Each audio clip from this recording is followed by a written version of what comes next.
¿vale? Ya son casi las 10.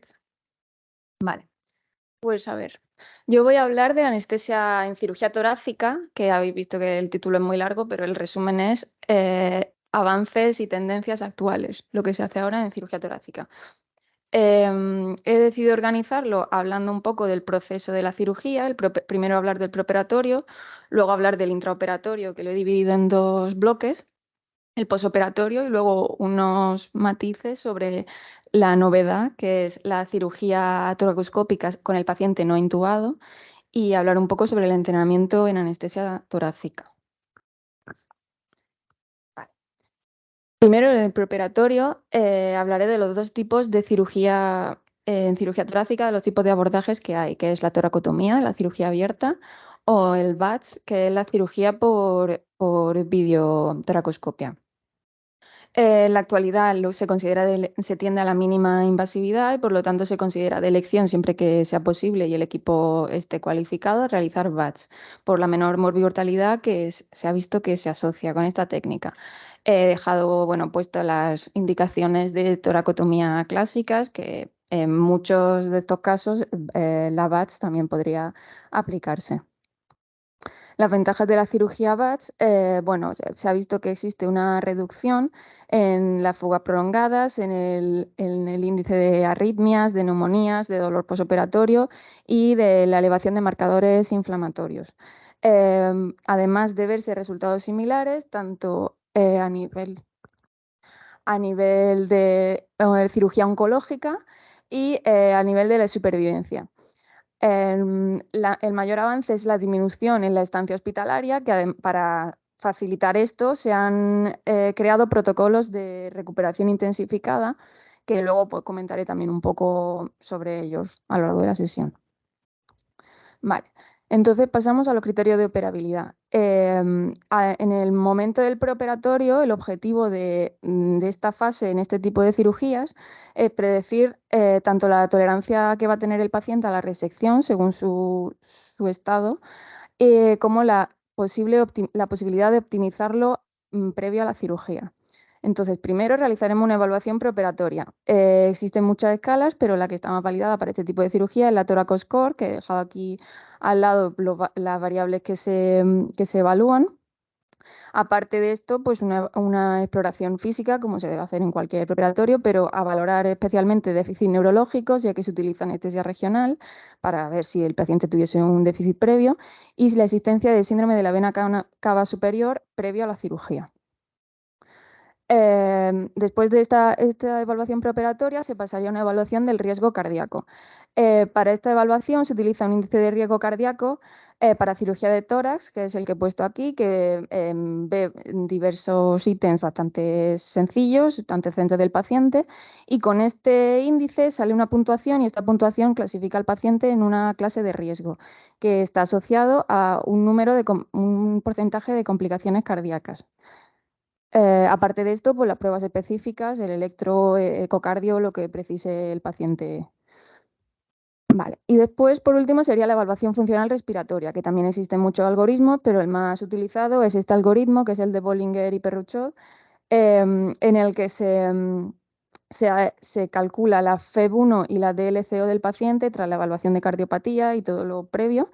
Y teniendo en cuenta el porcentaje que nos sale, pues veríamos si es candidato a una neumonectomía, si no se podría operar o si precisaría de una prueba de esfuerzo con el volumen de oxígeno máximo atado, para ver si la resección, cuánto podría ser, ¿vale?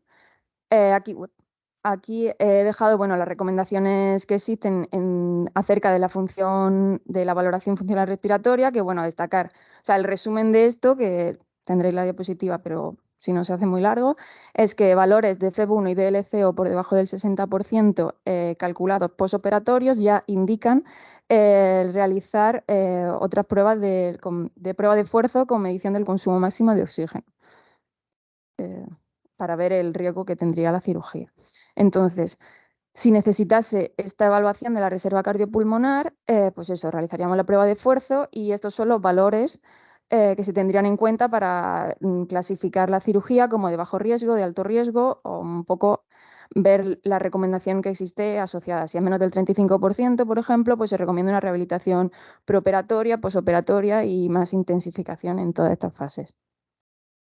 Y por último, en este bloque, hablar de la predicción y la prevención de las complicaciones respiratorias. Hay muchas escalas de riesgo, pero la más utilizada, aunque no es específica de cirugía torácica, es la escala ARISCAT, que he dejado aquí puesta también, que evalúa distintos factores y saldría una puntuación, pero los factores de riesgo más potentes de esta escala pues, serían la edad, la saturación previa de oxígeno, si ha existido una infección respiratoria en el último mes, una anemia prequirúrgica, el nivel de urgencia de la cirugía y la duración de la intervención.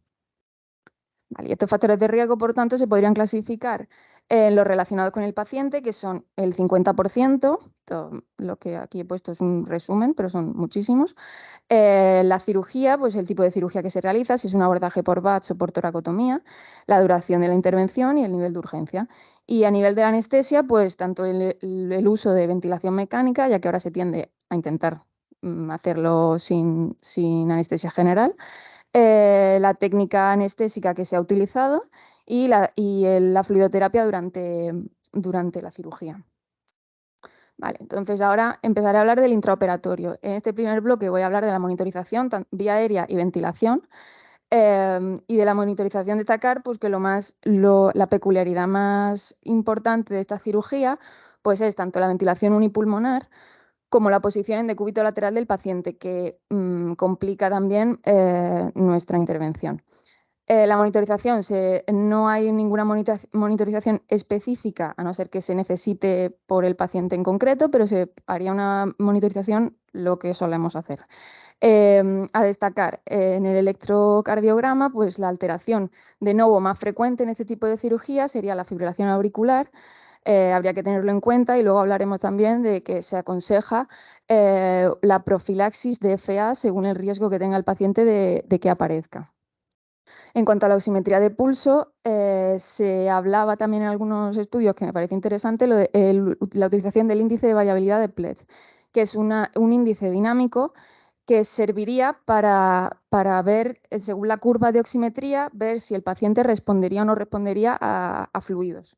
Que bueno, había varios estudios también que estaban viendo cómo indicar estos valores para el uso de este parámetro que con un pulsi podríamos calcular.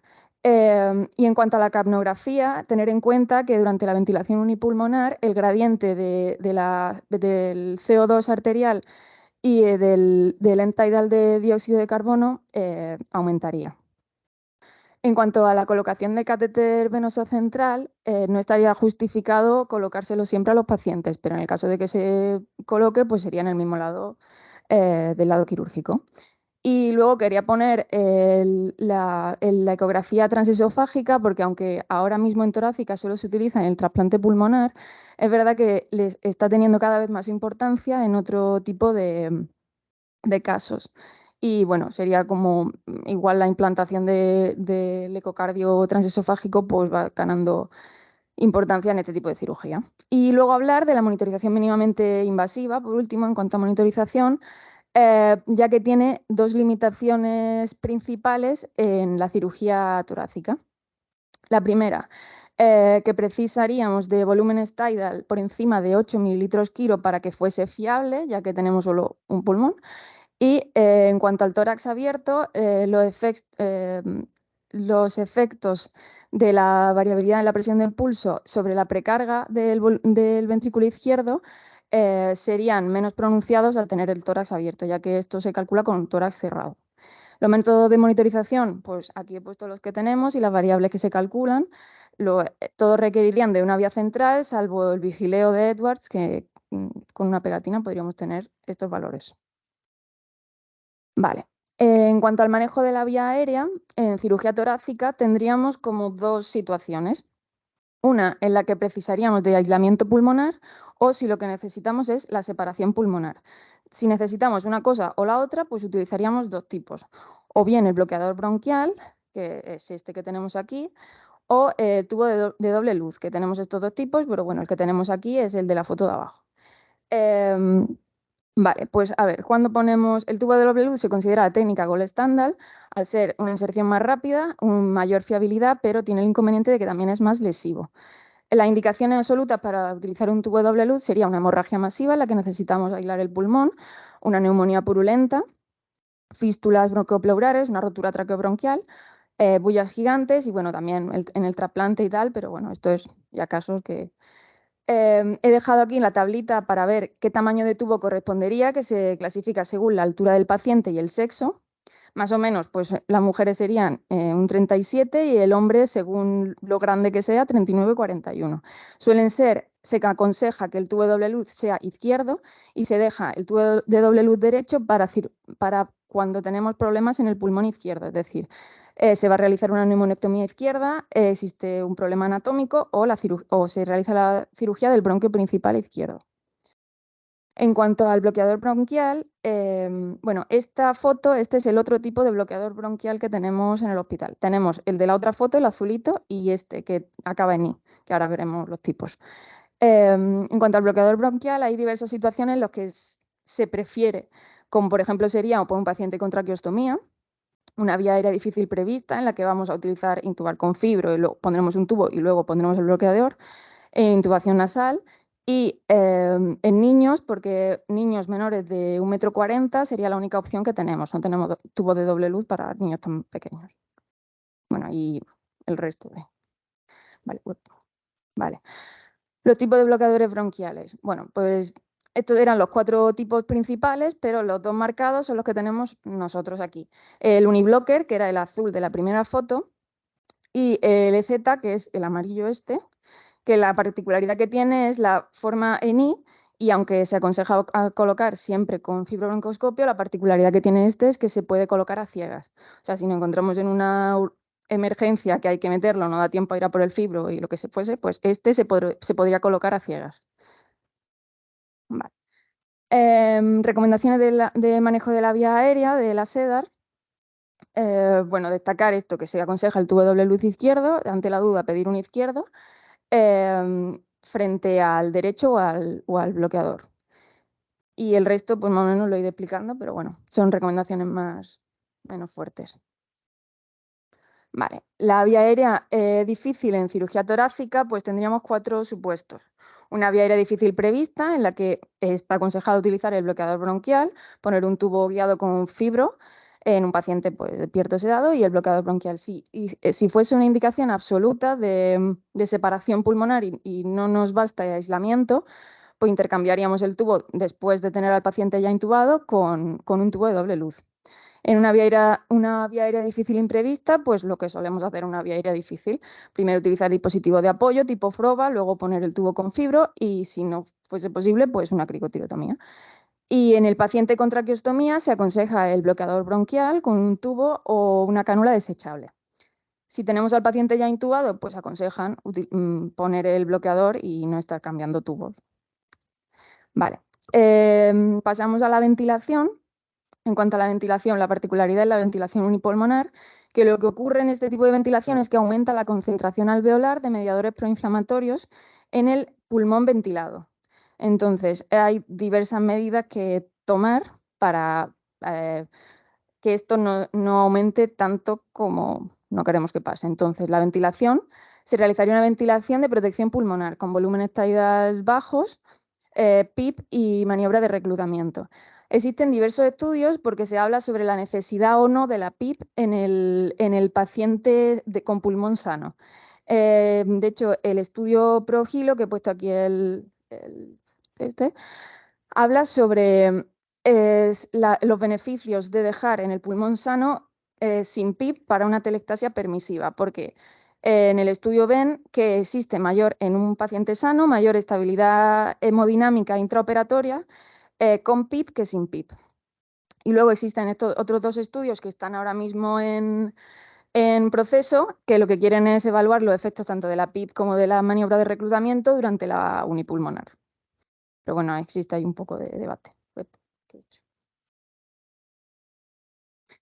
En cuanto al volumen tidal, hemos dicho que volúmenes tidal bajos. Bajos en la unipulmonar es de 4 o 5 mililitros kilo del peso ideal. ¿Esto qué provoca? Pues menor volumen de agua pulmonar. Es verdad que existiría un peor intercambio gaseoso, pero por otro lado, habría menores complicaciones posoperatorias. Este volumen tidal bajo nos daría una hipercapnia permisiva. ¿Qué beneficios tiene la hipercapnia permisiva? Pues que no altera la oxigenación pulmonar en la unipulmonar, mejor función respiratoria al salir de la unipulmonar porque disminuye las presiones tanto máxima como meseta y aumentaría el rendimiento hemodinámico, y se inhibiría la inflamación local y sistémica que antes hablábamos que ocurre en la unipulmonar, porque disminuiría los mediadores inflamatorios en el líquido broncoalveolar y sérico.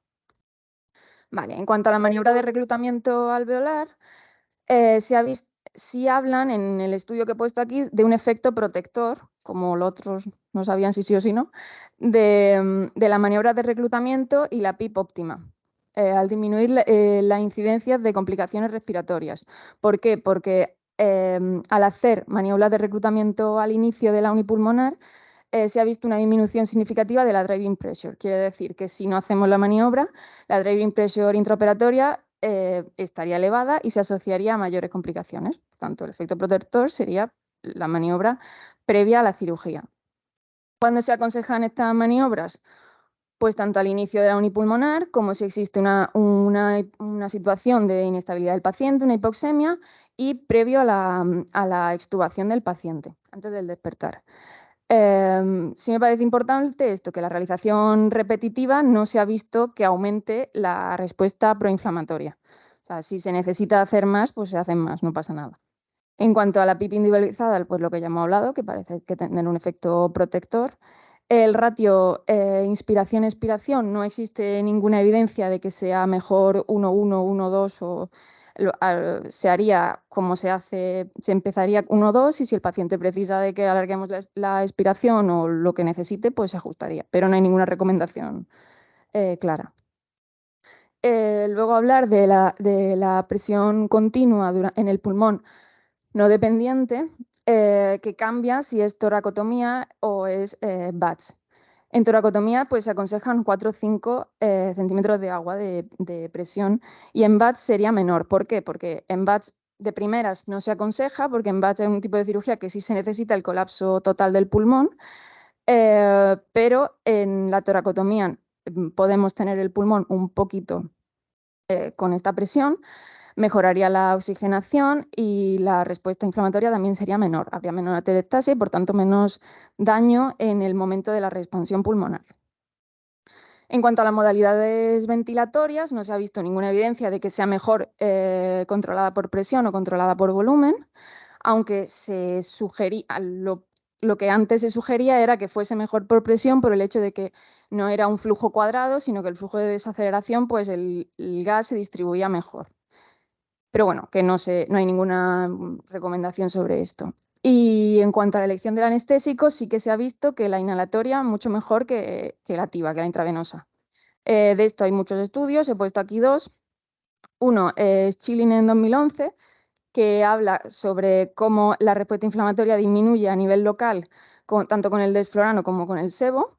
Y Pang en 2018, que dice que los inhalatorios provocan pues, más estabilidad intraoperatoria a nivel cardíaco y menor índice de complicaciones. Vale. En cuanto a las recomendaciones de la SEDAR de la ventilación mecánica, puede destacar sobre todo con una recomendación nivel 1B y 1A el uso de PIP y el uso de CPAP en el pulmón no dependiente. Luego no existe evidencia pues eso, de ninguna modalidad y el tipo de anestesia dice que no existe evidencia, pero luego había otros estudios que decían que se recomendaban más pues eso, la inhalatoria que la otra. Vale. Pasamos al segundo bloque a nivel intraoperatorio, en el que vamos a hablar un poco de las técnicas analgésicas que existen, el manejo de fluidos y los drenajes torácicos. En cuanto a las técnicas analgésicas, pues en este tipo de cirugías se utiliza siempre una anestesia neuroaxial acompañando a la anestesia general y siempre se había recomendado el bloqueo epidural, pero a nivel de los últimos estudios pues dicen que no se considera tanto de elección la epidural porque el bloqueo paravertebral torácico provoca una analgesia equivalente con menor número de complicaciones y podría ser es menos invasiva, igual efectividad y el riesgo es menor ya que se hace ecoguiado. Luego tendríamos el bloqueo interfascial y los bloqueos intercostales. Vale, pues el bloqueo paravertebral torácico, pues eso lo he dicho, tiene una calidad analgésica similar, menores complicaciones y menores contraindicaciones. La ventaja que tiene es eso, que el catéter se hace con ecógrafo, no es una punción a ciegas. Y estaba el estudio este de Komatsu en 2014 que hablaba de que este tipo de bloqueo era la analgesia más adecuada en VATS por estas tres razones. Porque no asociaba complicaciones pulmonares, porque permitía iniciar la fisioterapia precozmente y porque asociando AINES en el posoperatorio era suficiente para el control del dolor. El índice de complicaciones pues, puede llegar al 5%, pero bueno, son complicaciones. El neumotórax muy bajo y la punción pleural el 1%. La difusión epidural en el 70% de los pacientes del anestésico pues, provoca una analgesia también a nivel visceral sin puncionar, o sea, sin poner la epidural. Nada, dejar aquí eso que 20 mililitros de anestésico pues cubrirían unos 4 niveles vertebrales. En cuanto a los bloqueos interfaciales, está el bloqueo del plano erector de la espina, que es un bloqueo que instilamos anestésico local en la fascia profunda con distintos puntos de punción. A destacar este bloqueo, que permite reducir el uso de opioides en un 76%, no tiene efectos adversos y, bueno, por difusión del anestésico podría dar efectos similares al bloqueo paravertebral. Y en cuanto al bloqueo intercostal, que es pues eso, instilar anestésico en las incisiones torácicas, se ha visto, bueno, es una técnica segura, y vieron tanto en 2012 como en 2016 que provocaba una analgesia satisfactoria en el paciente, siendo el catéter colocado por el mismo cirujano y acompañándolo con AINES intravenosos. Ahora hablar de la fluidoterapia. La fluidoterapia tenemos dos supuestos, que el paciente tenga una hipervolemia o una hipovolemia. Las consecuencias de la hipervolemia serían pues, una sobrecarga intersticial, aumento de las complicaciones y, en definitiva, se ha visto una disminución de la supervivencia. La hipovolemia también tiene sus factores malos, que sería el compromiso de la anastomosis y el posible compromiso de la perfusión de órganos vitales. Pero se ha visto que la restricción de fluidos no parece ser un factor de riesgo para la insuficiencia renal aguda. En el estudio llegaban hasta con fluidoterapia restrictiva, menor de 6 mililitros kilo hora, y se veía que si no era un paciente con predisposición o con factores de riesgo para una insuficiencia renal aguda, no se veía que estuviese asociada. En este tipo de cirugía, en la cirugía torácica, el objetivo es un balance neutro. Y han visto que con 1 o 2 mililitros kilo hora de cristaloides sería suficiente. Una terapia hemodinámica guiada por objetivos y en signos de hipovolemia, pues ya ajustaríamos la fluidoterapia. No existen parámetros en VATS guía establecidos y lo que sí se recomienda es el inicio precoz de la tolerancia oral antes de las 24 horas incluso para evitar así el dar fluidos en exceso. A destacar de las recomendaciones de la fluidoterapia, con un nivel de recomendación 1B, es que la diuresis en las primeras 24 horas, en el posoperatorio inmediato, no hay que obsesionarse con la diuresis del paciente. Es decir, no necesitamos que orine más de 0,5 mililitros kilo hora. Porque no haga esto, no es que vaya a tener una insuficiencia renal. Porque es un paciente que tenemos con fluidoterapia restringida. Vale. En cuanto a los drenajes pleurales, nada, decir eso, que se aconseja un solo drenaje, que el tamaño sería un Blake de 24 French, que es suficiente para la permeabilidad del sangrado y tal. Y luego hablar de los sistemas digitales, que creo que no los tenemos, pero bueno, es lo mejor para el paciente, los sistemas digitales del paciente de drenaje pleural, ya que tienen una aspiración continua, no dependen del posicionamiento con el paciente. Permitirían que no fuese necesaria la prueba de campado, sino cuando se tiene que retirar, se retira y ya, sabemos que va a ir bien. Y disminuye el tiempo de estancia hospitalaria. Al final es bastante más cómodo para el paciente que el drenaje que solemos tener. Vale. Y hablar del posoperatorio, las complicaciones, el manejo del dolor y la fisioterapia. En cuanto a las complicaciones, son muchas las que pueden pasar, daría para otra sesión, pero bueno, he querido aquí resumirlas un poco. Las más importantes son las respiratorias, en concreto la atelectasia, la importancia de las complicaciones hemodinámicas, en las arritmias, como ya hablaba, la fibrilación auricular es la que más ocurre en este tipo de cirugía, y se recomendaba un tratamiento profiláctico con betabloqueantes, lo que precisase para evitar la aparición de la fibrilación auricular, aunque no se ha visto mejoría en morbimortalidad con este tratamiento que sin este tratamiento. Si se aconseja en el preoperatorio no retirar betabloqueantes si el paciente ya los tomaba, y si existe un riesgo intermedio, hablaban de iniciar amiodarona, aunque no había mucho consenso sobre esto. Luego, otras complicaciones que puede pasar, pues es que no me voy a enrollar ahora con las complicaciones porque serían muchas. Vale. En cuanto al dolor crónico posoperatorio, nada, simplemente que se ha visto que el dolor extratorácico previo podría tener una relación con la aparición de dolor crónico después de la cirugía torácica. Se considera este dolor, pues dolor en la cicatriz más de 2 meses, y hay una incidencia muy variable según el tipo de cirugía, pues va desde el 5 al 85%. Es verdad que la incidencia parece ser similar, pero hay estudios que indican que igual con BATS podría ser menor este dolor crónico, aunque todavía tienen que concretarlo un poco más. Y la existencia, lo que sí me pareció bastante interesante, que la permanencia del tubo torácico al tercer día después de la cirugía sí que aumentaba la probabilidad de dolor crónico a los 6 meses. O sea, un tubo torácico más de 3 días ya complicaba la situación del paciente. Y luego no existen estudios dirigidos al tratamiento concreto en esta situación, se utilizaría el tratamiento que se utiliza en el dolor crónico habitual. Vale. Pues eso, las recomendaciones sobre el dolor crónico, destacar esto, que la BATS podría tener una menor incidencia, aunque todavía no está del todo comprobado, y que el dolor agudo moderado severo en el posoperatorio podría tener relación con el desarrollo de dolor crónico.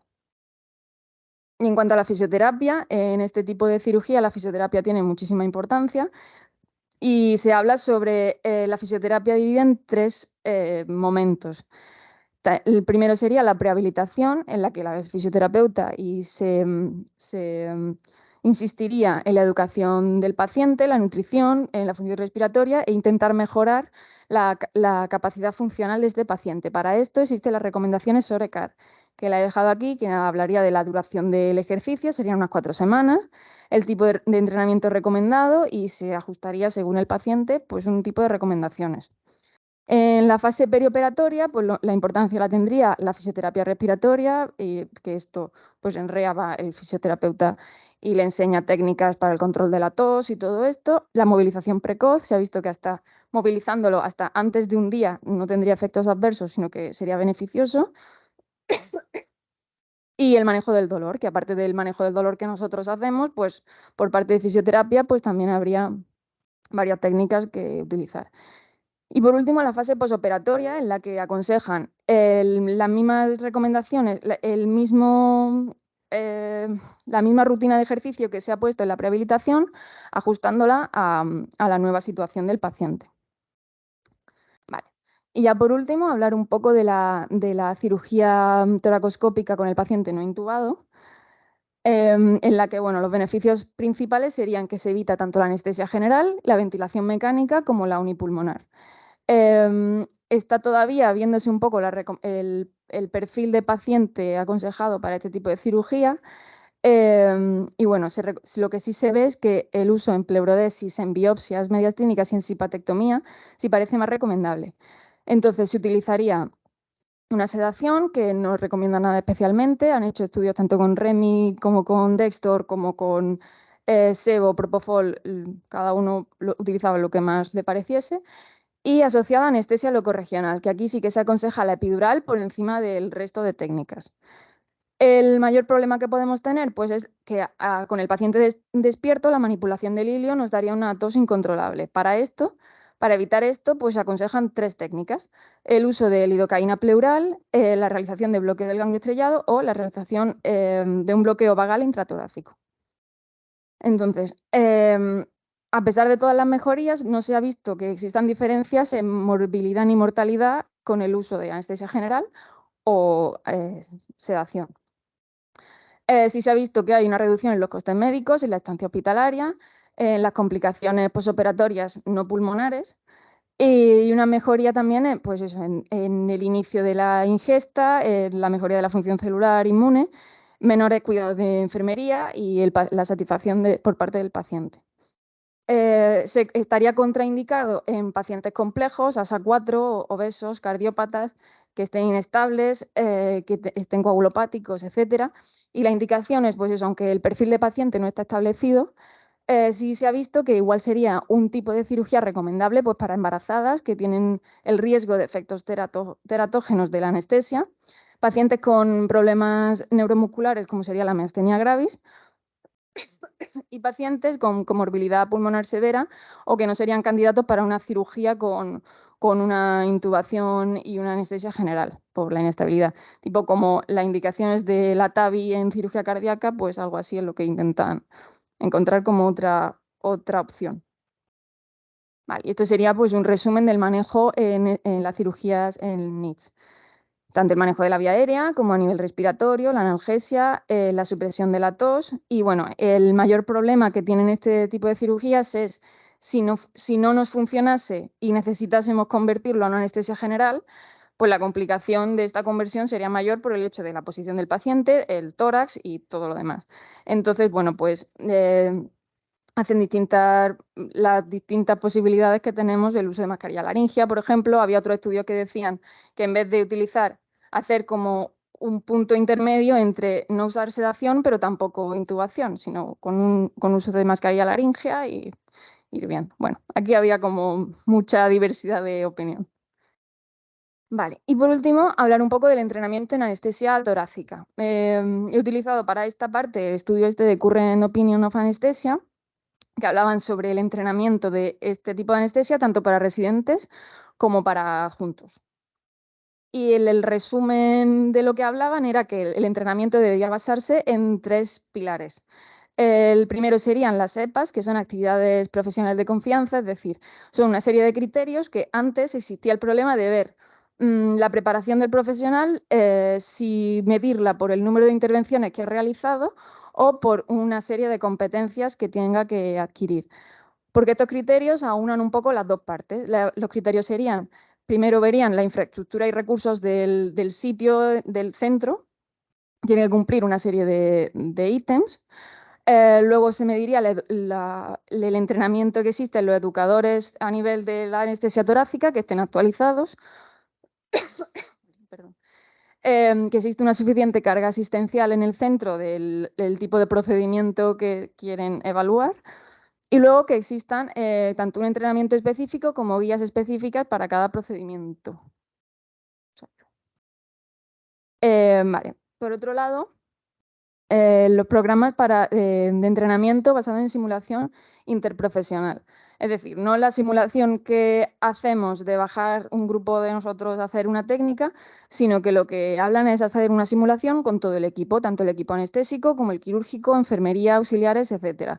Han visto que existe un fortalecimiento de lo que hablan seguridad psicológica del equipo en este tipo de simulación, y ayudaría a mejorar tanto nivel técnico como nivel interpersonal de trabajo en equipo.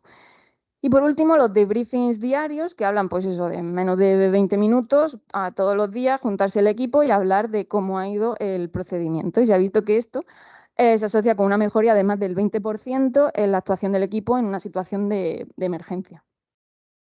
Aquí he dejado la tabla de los distintos tipos de simulación que existían, pues que van entre el entrenamiento por ensayar técnicas específicas, lo que sería con un muñeco la simulación, o hacer escenarios con actores, gente entrenada que hace de paciente, o la simulación in situ, es decir, en el mismo quirófano, pues hacer una simulación allí. Y bueno, habla un poco de todo esto. Vale, y por último ya las conclusiones. Conclusiones, pues nada, BATS se considera la opción de elección porque se tiende a la mínima invasividad en toda la cirugía torácica. A nivel del preoperatorio, aplicar escalas, que son escalas bastante sencillas y sirven para clasificar el riesgo del paciente en muchos niveles y prevenir complicaciones con el uso de la escala ARISCAT. En cuanto al manejo de la vía aérea, pues saber si lo que queremos es con un aislamiento nos vale o necesitaríamos la separación pulmonar. Para esto, pues saber cuándo se utiliza un tubo de doble luz, cuándo se utiliza un bloqueador. A nivel respiratorio, pues eso, ventilación de protección pulmonar, usar reclutamiento alveolar y buscar la PIP óptima del paciente, los beneficios de esta hipercapnia y el uso de CPAP y de inhalatorios. Cuanto a la analgesia, pues se considera de elección en batch el bloqueo paravertebral, la fluidoterapia, buscar un balance neutro y bueno, hay muchas complicaciones a nivel respiratorio y a nivel hemodinámico. Las más destacables serían la telextasia y la FA de Novo. El dolor crónico, pues la posible relación entre un dolor agudo durante o sea, el dolor agudo postquirúrgico y la aparición de dolor crónico a los 6 meses. La importancia de la fisioterapia en este tipo de cirugía. Y luego, bueno, lo que hay más novedoso, que es la cirugía sin intubar, que no se ha demostrado ninguna disminución de la morbi-mortalidad, pero bueno, se está empezando a hacer, sobre todo en Valencia, por lo visto hay un equipo que hace este tipo de cirugía. Y nada, el entrenamiento que se basa en los 3 pilares que he dicho, la simulación, el debriefing y los EPOS.